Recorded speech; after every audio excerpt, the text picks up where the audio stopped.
ত্রয়োদশ জাতীয় সংসদের অধিবেশন বসবে আগামী ১২ মার্চ। প্রধানমন্ত্রী তারেক রহমানের পরামর্শে রাষ্ট্রপতি অধিবেশন ডাকবেন।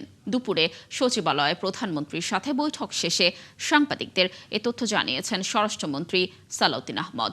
তিনি আরও জানান, ওই দিন স্পিকার ও ডেপুটি স্পিকার নির্বাচন করা হবে। তবে নতুন রাষ্ট্রপতি নির্বাচনের বিষয়ে এখনও কোনো আলোচনা হয়নি।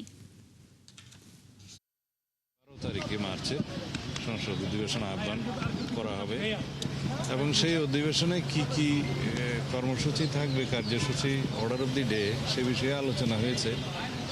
যেমন সেই অধিবেশনে স্পিকার, ডেপুটি স্পিকার নির্বাচিত হবে এবং ইন্টারিম গভর্নমেন্টের আমলে যে সমস্ত অধ্যাদেশ প্রণয়ন করা হয়েছে সেগুলো উপস্থাপন করা হবে, সুপ্রস্তাব হবে প্রথামাফিক এবং রাষ্ট্রপতির ভাষণ হবে।